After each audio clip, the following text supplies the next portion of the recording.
नमस्कार। आज हम आपसे बात करेंगे। एक रोग है जो हमारे देश की 90% आबादी को प्रभावित करती है, और वो रोग है अंग्रेजी।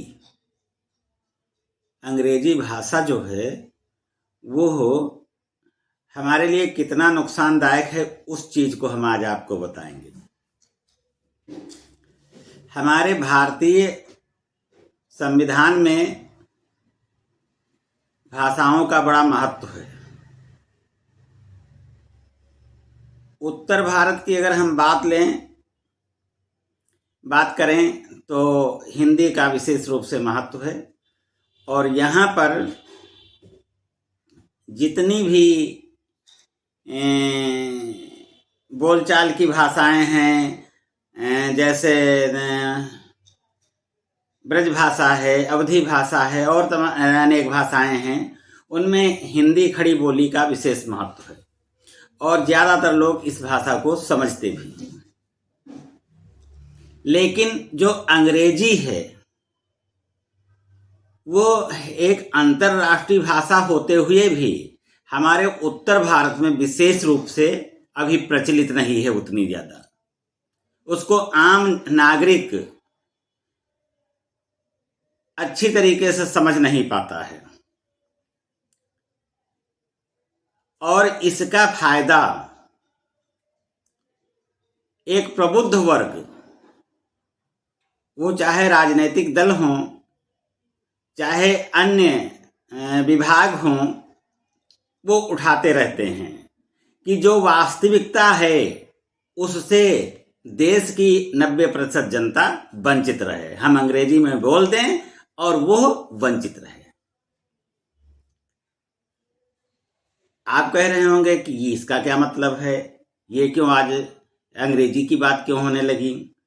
बात इसलिए हो रही है कि आपने समाचारों के माध्यम से, टीवी चैनलों के माध्यम से एक शब्द सुना होगा, CJI। कम पढ़े लिखे लोग या जो सार्वजनिक जीवन में उतना अपना हस्तक्षेप नहीं रखते हैं, वो इन 3 अक्षरों के माने नहीं निकाल पाते हैं। इसका मतलब होता है भारत के मुख्य न्यायाधीश, सुप्रीम कोर्ट के चीफ जज। इस समय जो सुप्रीम कोर्ट के चीफ जस्टिस हैं वो DY चंद्रचूड़ जी हैं, बहुचर्चित हैं। वो कई ऐसे फैसले दे चुके हैं अपने कार्यकाल में कि वो एक इतिहास बना रहे हैं। न्यायपालिका से लोगों के जो विश्वास उठ रहे थे वो पुनः उन्होंने जीवित किया है, विश्वसनीय बनाया है। इसी तरीके से एक शब्द आया है, अटॉर्नी जनरल। अटॉर्नी जनरल का मतलब होता है भारत सरकार के कानूनी सलाहकार, लेकिन बोला यह जाता है कि अटॉर्नी जनरल। गांव के लोग, जो खेतिहर मजदूर और अनेक तरीके के इस तरीके के लोग जो हैं, वो इस चीज को समझ नहीं पाते हैं। आप ये सोच रहे होंगे कि ऐसा क्यों कहा जा रहा है। इसको आप सुनते रहिए, देखते रहिए, और आपके समझ में आएगा कि इसका हम पहले आज क्यों, इसके बाद में अभी जो हम कहना चाहते हैं वहां पर ले चलेंगे आपको। तो इस समय R वेंकट रमणी हैं भारत सरकार के कानूनी सलाहकार। उनका एक दूसरा नाम यह भी है कि भारत सरकार के प्रमुख वकील। वो भारत सरकार के जो मुकदमे होते हैं उनकी पैरवी करते हैं। उन्हें एक और नाम भी दिया गया है, महान्यायवादी। और भी नाम होंगे जिन्हें मुझे जानकारी नहीं है। अब हम आगे बढ़ते हैं। एक अभी शब्द आया है जो बहुत चर्चा में है, वो है इलेक्टोरल बॉन्ड। इलेक्टोरल बॉन्ड का अभी पढ़े लिखे भी लोग पूर्ण रूप से समझ नहीं पाए होंगे। ये इलेक्शन से इलेक्टोरल हुआ है, जिसका मतलब होता है चुनावी बॉन्ड, और आम नागरिक न समझ पावे इसलिए इसका नाम एक और दे दिया गया। इलेक्टोरल से ई कह दिया गया और बॉन्ड से बी, अब ई भी उसका नाम पड़ गया है। ये सब बहुत चौंकाने वाले। मैं आपको एक घटना बताता हूं। कभी सुषमा स्वराज भारतीय जनता पार्टी की एक नेता हुआ करती थी, और कांग्रेस के एक जयपाल रेड्डी लोकसभा की बहस के दौरान सुषमा स्वराज ने कहा कि जयपाल रेड्डी ऐसी अंग्रेजी बोलते हैं कि हमको कई डिक्शनरी उठा करके रखना पड़ता है जब उनकी बात का जवाब देना होता है। आप कल्पना कीजिए कि हमारे भारत की महिला राजनीतिज्ञ इतनी पढ़ी लिखी, इतनी होशियार, विदेश मंत्री भी रहीं और न मालूम कितने अच्छे अच्छे पदों पर रही होंगी, उनको ये समस्या पैदा हुई तो आम नागरिक की क्या बात बताएं। आरबीआई ये थोड़ा सा सरल हो गया है क्योंकि ये ज्यादा दिन से प्रचलित है। भारतीय रिजर्व बैंक, एसबीआई, भारतीय स्टेट बैंक, और 2005 में अन्ना हजारे ने अपने अथक परिश्रम से, संघर्षों के द्वारा, समाज सेवी अन्ना हजारे जो बहुचर्चित नाम है, उन्होंने सरकार से एक जबरदस्ती नियम बनवाया। वो क्या? आरटीआई अंग्रेजी में उसको बोलने लगे हैं लोग, जिसका मतलब होता है सूचना का अधिकार, भारतीय सूचना का अधिकार। इसका तात्पर्य सीधे ये है कि अगर किसी विभाग में कोई जानकारी आपको लेनी है तो 10 रुपये की फीस दे करके और एक एप्लीकेशन आप लगा सकते हैं, और 30 दिन के अंदर वो जवाब देने के लिए वो अधिकारी बाध्य हैं। ये अन्ना हजारे की देन है। लेकिन प्रायः अब ऐसा होता नहीं है। 2005 में जब ये कानून आया था तो ये तेजी से लागू हुआ था, लेकिन अब धीरे धीरे वो अपना रास्ता बदल चुका है या मंद पड़ चुका है। आप सोच रहे होंगे कि ये सब अनर्गल बातें, ये तो हम जानते हैं। हम आपको थोड़ा सा इसलिए विस्तार से ले जा रहे हैं कि हम जहां पर हमारा फोकस है वो है इलेक्टोरल बॉन्ड के ऊपर। तो आपको हम जैसा कि बता चुके हैं कि इलेक्टोरल बॉन्ड जो है वो इन्हीं सब शब्दों से जुड़ा हुआ है। अब हमको ये सब चीजें बता दिया, अब हमें आपसे बात करने में थोड़ी सी आसानी होगी, आपको समझने में आसान हो जाएगा। इलेक्टोरल बॉन्ड का मतलब होता है चुनावी चंदा। वह चुनावी चंदा आम लोगों का चुनावी चंदा ये नहीं है कि आम लोग उसको चुनाव लड़ने के लिए राजनीतिज्ञों को चंदा देते हैं। ये वो चंदा है जो लाखों करोड़ों में राजनीतिज्ञों के पास, पार्टियों के पास जाता है, और उसकी हमें कोई जानकारी नहीं होती है। जिस नियम की हम अभी बात कर रहे थे, सूचना का अधिकार, वो भी इसको नहीं प्रभावित कर सकता है कि अगर हम फीस लगा करके और एप्लीकेशन दें चुनाव आयोग सूचना के अधिकार को कि हमको ये जानकारी चाहिए, तो वो इसकी सूचना नहीं देगा। ये इस कानून के बाहर रखा गया है चुनावी चंदा। और ये चुनावी चंदा कौन देते हैं? बड़े बड़े व्यापारी लोग देते हैं, साहूकार लोग देते हैं। ये भी बात आपको समझने के लिए जरूरी है कि अगर कहीं पर कोई ऐसा व्यक्ति उनको दिखाई पड़ता है जो असहाय है और कमजोर है, उसको कोई व्यापारी आगे आकर के उसको धन का सामर्थ्य नहीं प्रदान करता है, सहयोग नहीं देता है, लेकिन चुनाव में वो पैसा देंगे। उसके पीछे क्या रीजन हो सकता है, इसको आप भी समझ सकते हैं, हम भी समझते हैं कि अगर ये सरकार आ जाएगी तो ठीक है हमारे लिए, ये सरकार आ जाएगी तो ठीक है हमारे लिए, ये सरकार आ जाएगी तो हमारे लिए ठीक है। इसलिए वो चंदा देते हैं। और ये चंदा बहुत पहले से राजनीतिक दलों को दिया जाता था, लेकिन जब भारतीय जनता पार्टी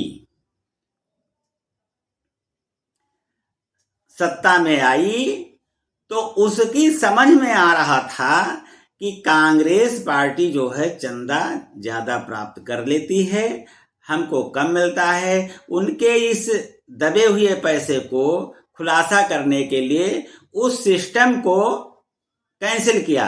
लेकिन ध्यान रखें कि उस समय इलेक्टोरल बॉन्ड जो है वो नहीं था, तब उसका कोई नाम दूसरा था।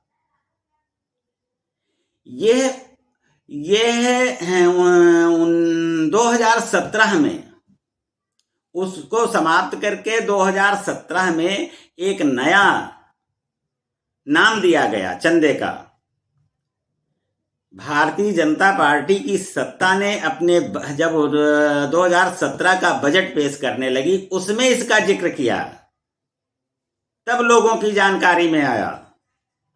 वो भी सबकी नहीं, जो बहुत गंभीर हैं, लोकसभा की कार्यवाही देखने के लिए, अखबार पढ़ने के लिए, वो लोग तो समझ गए, लेकिन आम आदमी इस चीज को तब भी नहीं समझ पाया था। उसमें इसका जिक्र किया गया कि इलेक्टोरल बॉन्ड से चंदा लिया जाएगा। अब वो चंदा क्या है? एक सर्टिफिकेट है जो स्टेट बैंक में जिस पैसा जमा करके, खाता खुलवा करके या खाता खुला हो उसमें पैसा हो, और वो व्यक्ति जिसको चंदा देना चाहता है तो पहले वहां से वो सर्टिफिकेट जैसी चीज कोई कागज बनवावे, पेपर बनवावे, और फिर वो पेपर जिसको चंदा वो देना चाहता है उसे वो पेपर दे दे, वो फिर उस चंदे को भुना सकता है, चंदा ले सकता है उससे। लेकिन विशेष बात यहां क्या है? विशेष बात यह है कि किसने चंदा दिया इस नाम को गुम रखा जाएगा। वो जनता नहीं उसको समझ सकती है, जनता की जानकारी में वो चीजें नहीं आएंगी। देने वाले का नाम गुम रखा जाएगा। तो इस तरीके से स्टेट बैंक ने 10,000 से लेकर के और 1 करोड़ तक के सर्टिफिकेट जारी किया। इसमें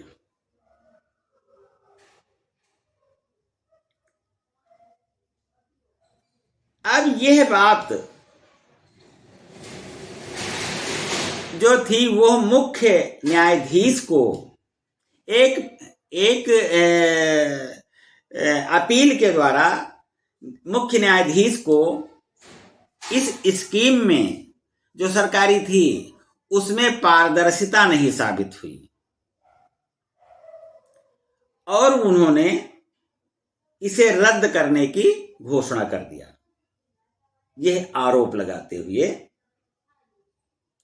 कि इसमें पारदर्शिता नहीं है, पैसा कहां से आया, कहां गया, इन सब चीजों की जानकारी नहीं है। तो यह 2005 का जो अन्ना हजारे का लाया हुआ उनके प्रयास से जो एक कानून बना था सूचना का अधिकार, उसके यह विपरीत है। लिहाजा इस कानून इस चंदे की स्कीम को बंद कर देना चाहिए और 15 फरवरी 2024 में इस बांड को बंद करने के लिए सुप्रीम कोर्ट के मुख्य न्यायाधीश चंद्रचूड़ ने आदेश जारी कर दिया, निर्णय सुना दिया कि अब यह इस तरीके का जो चंदा है वो नहीं दिया जा सकता है।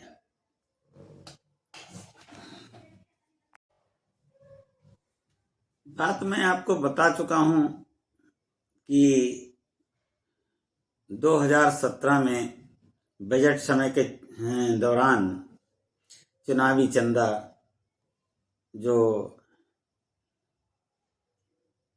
इलेक्टोरल बॉन्ड है उसकी चर्चा हुई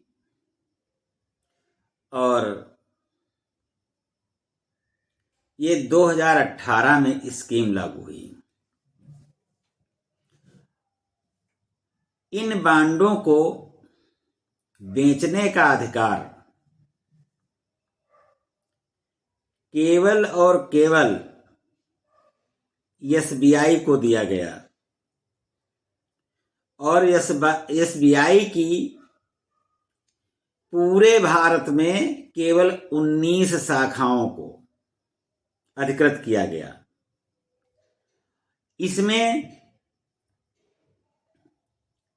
नई दिल्ली, मुंबई, कलकत्ता, चेन्नई, गांधीनगर, चंडीगढ़, पटना, रांची, गुवाहाटी, भोपाल, जयपुर और बेंगलोर, इस तरीके की 19 शाखाओं को दिया गया जहां पर ये बांड खरीदे जाते थे और लोग चंदा देते थे।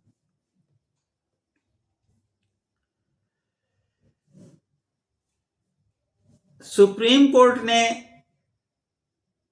जब इस पर देखा कि लोगों का ध्यान सुप्रीम कोर्ट की लोगों ने अपना ध्यान सुप्रीम कोर्ट को दिलाया कि इसमें पारदर्शिता नहीं है। अच्छा, इसकी एक बात और आपको बता दें कि यह बांड केवल 15 दिनों तक ही वैध होता था। 15 दिन में अगर कैश नहीं करवाया गया तो उसकी जो भी धनराशि होती थी वो प्रधानमंत्री राहत कोष में चली जाती थी। तो इस चीज को भी ध्यान में रख करके आपको समझना होगा कि वो प्रधानमंत्री राहत कोष में पैसा जाता था।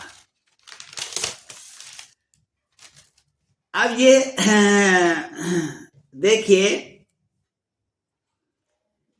कि ये कितने के बांड थे, कितने की ये धनराशि थी जो आज कल ये बहुत चर्चा में है। और मैं एक क्रमशः आपको बताता चलूंगा। 16,518 करोड़ रुपए के बांड खरीदे गए।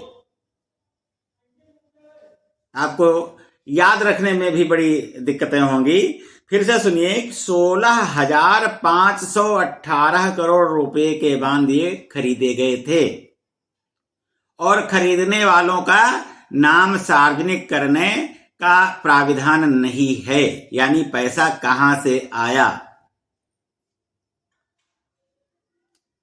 जिसका कोई हिसाब देने का अधिकार नहीं है, पूछने का अधिकार नहीं है।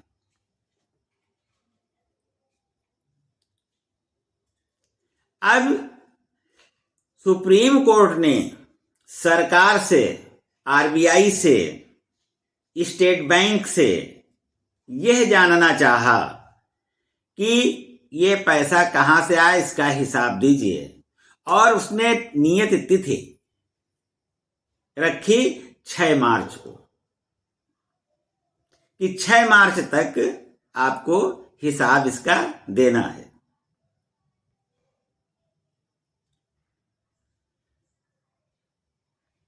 जो बैंक के जिम्मेदार लोग थे उन्होंने 6 मार्च को अपनी दलील दे दिया, हिसाब नहीं दिया। हिसाब कहा हम नहीं दे सकते हैं इतनी जल्दी, हमको टाइम दिया जाए, समय दिया जाए, और वो समय क्या मांगा? 30 जून 2024, मार्च, अप्रैल, मई, जून, 4 महीने का लगभग।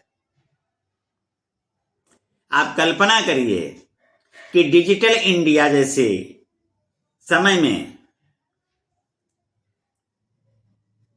ये कौन सी बात हुई बैंक की कि उसको 4 महीने का समय चाहिए। एक क्लिक में पूरा डाटा सामने आ जाता है, लेकिन उसने 4 महीने का समय मांगा। इसके पीछे क्या मंशा है, आगे आपको बताते हैं। जो 16,518 करोड़ रुपया चंदे में आया, वो किस पार्टी को कितना मिला वो भी आपको समझने का हक है। और ये सभी बातें कहीं अनर्गल नहीं है, ये सब सोशल मीडिया पर उपलब्ध हैं, यूट्यूब पर उपलब्ध हैं, इलेक्ट्रॉनिक मीडिया पर उपलब्ध हैं, चैनलों पर उपलब्ध हैं, गूगल पर उपलब्ध है। ये कोई मनगढ़ंत कहानी नहीं है। आप समझिए कि 16,518 करोड़ रुपए के जो बांड खरीदे गए, वो किस किस को, किस पार्टी को कितना पैसा मिला, उसको समझिए।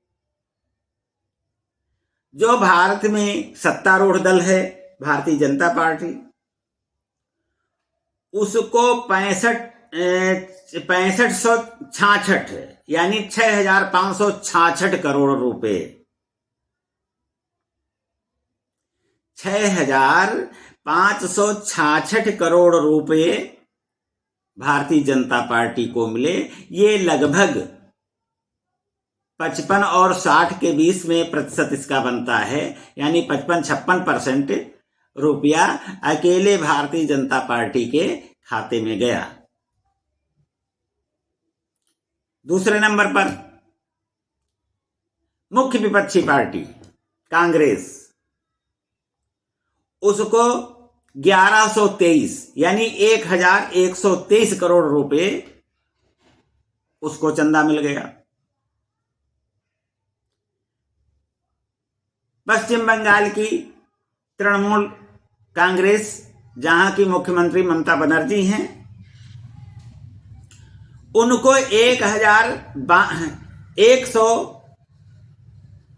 10,092 करोड़ रुपया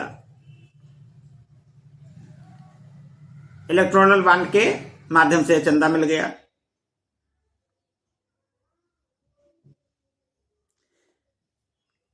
बीजू जनता दल उड़ीसा का, इनको 774 करोड़ रुपए चंदा मिला। डीएमके तमिलनाडु 615 करोड़ चंदा मिला। तेलंगाना आरसी, अब भारत राष्ट्र समिति के नाम से जो जाना जाता है दल, उसे 383 करोड़ रुपए चंदा के रूप में मिले। सत्तारूढ़ YSR आंध्र प्रदेश का, जिसके मुखिया जगनमोहन रेड्डी हैं, 382 करोड़ रुपए उनको चंदा मिला। और वहां के जो पूर्व मुख्यमंत्री चंद्रबाबू नायडू, जिनकी पार्टी का नाम है TDP, 146 करोड़ रुपए उनको मिले। चंद्रबाबू नाम आप बहुत चर्चित है, जानते होंगे कि पूर्व मुख्यमंत्री NT रामाराव के दामाद हैं, जिन्होंने NT रामाराव का तख्ता पलट करके स्वयं सत्तासीन हुए थे प्रजातंत्र शासन में भी। यानी उनके विधायकों को अपने पक्ष में करके और मुख्यमंत्री बन गए थे, और NDA के सरकार में वो अच्छे पदों पर भी रहे चंद्रबाबू नायडू। तो उनको 146 करोड़ रुपए इस चुनावी चंदे से मिला। शिवसेना महाराष्ट्र की 101 करोड़ रुपए उसको मिले। आम आदमी पार्टी ये 10वें नंबर पर है, चंदा लेने में 10वें नंबर पर है, इसको 94 करोड़ रुपए मिले। उत्तर प्रदेश की सपा पार्टी को 49 करोड़ रुपए मिले। JDU बिहार की 24 करोड़ रुपए उसको मिले। राजद को 2.5 करोड़ रुपए मिले। तो इस तरीके से हम देख रहे हैं कि और भी हैं। हेमंत सोरेन, JMM पार्टी है उनकी, 1 करोड़ रुपया उनको चुनावी चंदा मिला। तमिलनाडु की मुख्य विपक्षी पार्टी AIM, ये मुस्लिम पार्टी है, इसको 6 करोड़ रुपए चंदा के रूप में मिले। पंजाब के अकाली दल के 726 करोड़ चंदा के रूप में मिले। कर्नाटक की JDS को 13 करोड़ रुपए चंदा में मिले।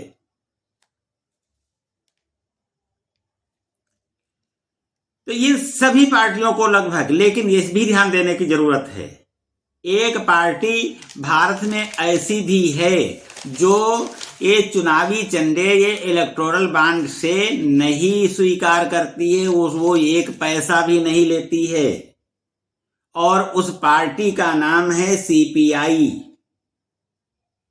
वह इस तरीके का चंदा स्वीकार ही नहीं करती है।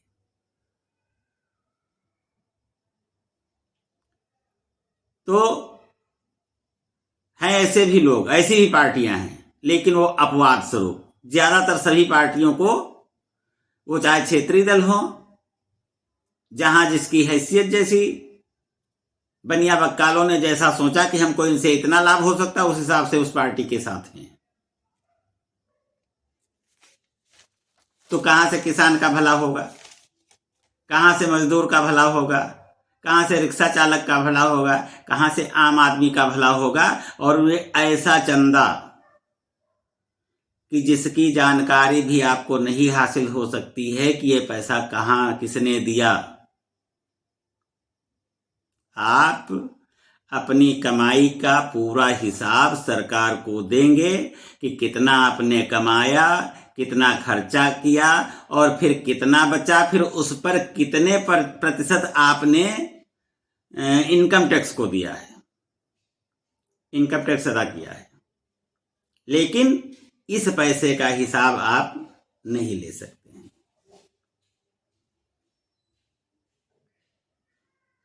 तो अब हम यह बात मतलब SBI ने क्यों मांगा कि हमको 30 जून तक का समय चाहिए, उसके पीछे रीजन है, कारण है, जो आम आदमी उस पर विचार कर रहा है, जो समझ रहा है, जो उसको समझता है, जो उसको अंदेशा है, वो ये है कि अगर जल्दी में निकट भविष्य में इसका हिसाब दे दिया जाएगा तो लोकसभा चुनाव प्रभावित होंगे, इसलिए इसे जानबूझ करके टरकाया गया है।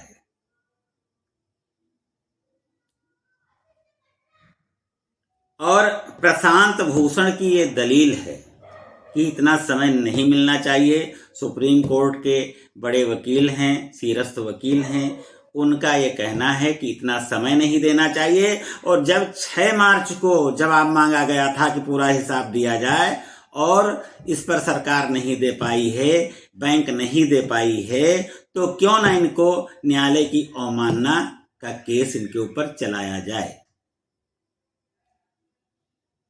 तो मैं जो अंग्रेजी की बात पहले शुरुआत में चलाया था कि अंग्रेजी एक रोग है, वो रोग हम इसलिए कह रहे थे कि ये जो अंग्रेजी के शब्द बीच बीच में ला करके रख दिए जाते हैं, उनके पीछे भी बड़ी साजिश है कि आम नागरिक हमारी सही बात को न समझ सके।